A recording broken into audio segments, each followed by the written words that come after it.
Depuis ses livres « L'impuissance de la puissance » et « La diplomatie de la connivence » où il décrivait un monde assujetti à un club de puissants baptisé Conseil de sécurité de l'ONU, Bertrand Badi s'est imposé comme l'un des meilleurs décrypteurs des relations internationales. Son nouveau livre « Le temps des humiliés », édition Odile Jacob, fait mouche.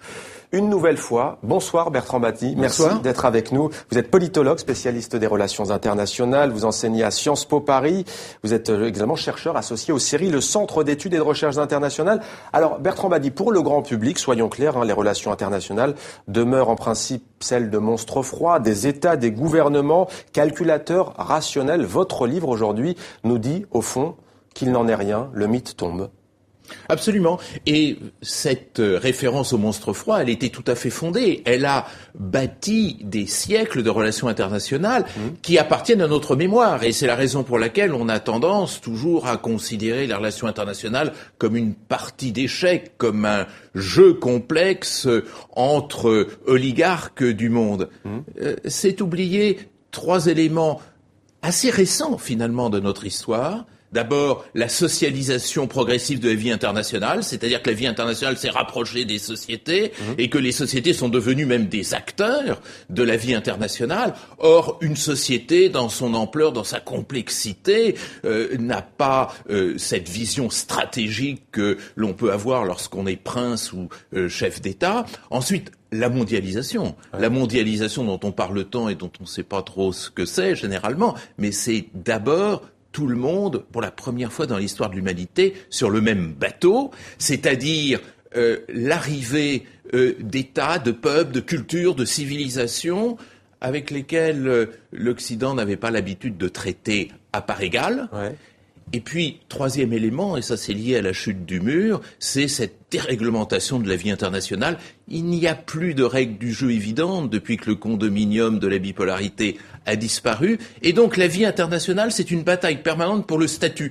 On parlait de football tout à l'heure. Eh bien, le jeu international, il y a les États qui jouent dans la première division, d'autres qui jouent en deuxième division, d'autres en division d'honneur. Ceux qui vivent en première division veulent y rester et donc ont tendance à humilier ceux qui sont en deuxième division. Ceux qui sont en deuxième division veulent monter, c'est le phénomène des émergents, et là ça crée une sorte de ressentiment permanent. Et puis il y a ceux qui sont les laissés pour compte et qui sont en division d'honneur. Et cette humiliation, dites-vous, Bertrand Badi, qui en laisse certains en division d'honneur, cette humiliation, elle est devenue l'un des principaux moteurs de la diplomatie. Expliquez-nous. Comment ça fonctionne ? Alors, voilà, parler d'humiliation, c'est banal. Dès qu'il y a des êtres humains, il y a un risque d'humiliation. Ce que j'ai essayé de montrer dans ce livre, c'est quelque chose peut-être de beaucoup plus dangereux. C'est que l'humiliation est devenue un principe de fonctionnement de notre système international. À cause de cette course au statut dont je parlais tout à l'heure. À cause aussi du fait que les puissances occidentales qui ont longtemps été monopolistiques dans la vie internationale, ont du mal à penser l'altérité, ont du mal à penser, par exemple, l'apparition de ce partenaire chinois, de ces partenaires issus du monde musulman, du monde africain, du monde latino-américain. Et donc, face à tous ces défis, se crée une crispation très forte. Cette crispation très forte fait que la plupart des enjeux internationaux, au lieu d'être traités comme tels, sont traités à travers le filtre de cette course au statut, c'est-à-dire de ce déni du statut d'égalité à l'autre et cette volonté de garder le monopole de la vie internationale. Regardez cette confusion même sémantique que nous faisons tous les jours dans les rédactions, dans les chancelleries, dans les universités. Lorsque des puissances occidentales s'accordent sur un point, on nous annonce la communauté internationale. Voilà, c'est quand même assez significatif. Il y a cette situation effrayante et tragique en Irak. C'est l'OTAN qui va délibérer sur le point de savoir s'il faut intervenir ou pas. Et après, seulement après, on va aller au Conseil de sécurité. C'est-à-dire toujours cette façon, en quelque sorte, de traiter les grandes questions internationales sur un mode confiscatoire, ce qui est générateur d'humiliation, et l'humiliation est génératrice de violence. Alors prenons Bertrand Badi, on va y revenir, génération de violence, dites-vous. Prenons l'un des derniers événements internationaux, le G20, ça s'est passé en Australie, et voyons comment notre partenaire France 2 en parlait. Votre réaction juste après. Le président français, oubliant de saluer Vladimir Poutine, puis se ravisant. Un acte manqué à l'image de ce G20 marqué par la défiance entre Russes et Occidentaux. Un dialogue glacial alors que l'homme de Moscou est accusé d'attiser le conflit en Ukraine. Nous ne devons pas souffrir plus longtemps des turbulences qui existent et nous avons un devoir, c'est de régler les crises qui se produisent en Ukraine et ailleurs dans le monde. Réunis en Australie, les 20 pays les plus riches du monde sont censés parler d'économie, mais ils ont surtout fustigé Vladimir Poutine. Un leader cherchant à restaurer la gloire passée du tsarisme, diront les Australiens, une menace pour le monde aux yeux des États-Unis comme des Britanniques. Je suis très franc quand je le rencontre. Je lui dis que ce que les Russes ont fait en Ukraine est inacceptable. Une réelle sécurité ne peut pas reposer sur l'intimidation ou sur le fait que les grandes nations agressent les petites. Un dirigeant russe seul à table est tellement isolé qu'il menace de boycotter une partie de ce sommet. Une ambiance de guerre froide qui n'arrange pas du tout les affaires des Français. Le dossier des navires de type Mistral commandés par Moscou est toujours aussi encombrant. Bertrand Badi, est-ce selon vous un cas d'école, ce G20 ? Tout à fait. Le G20 en soi est un cas d'école, puisque c'est en quelque sorte l'illustration de cette dualité entre citoyens actifs, citoyens passifs, traduisons, État actif, décideur, et État passif.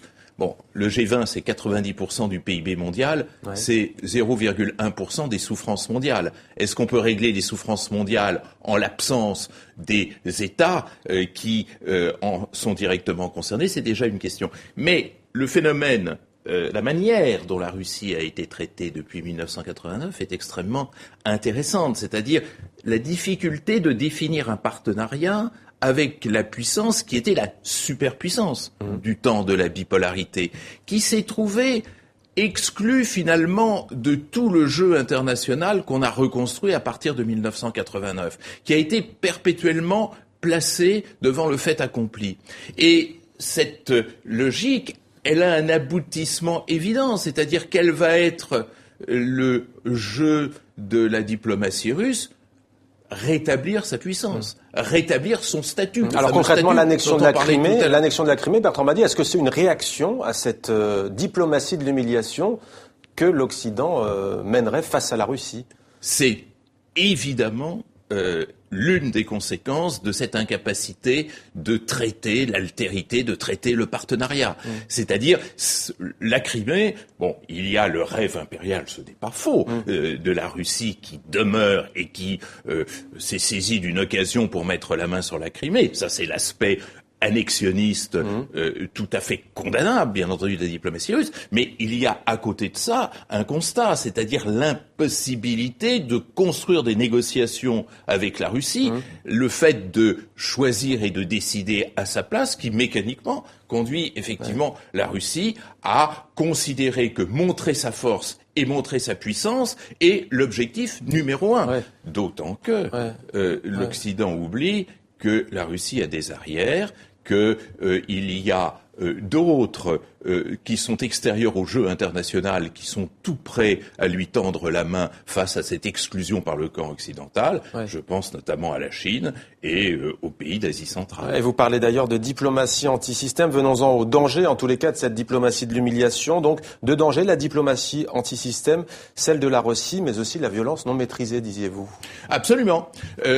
L'humiliation crée de la violence. L'humiliation est devenue le facteur le plus belligène dans notre monde actuel. Regardez à quoi ressemblent les guerres aujourd'hui.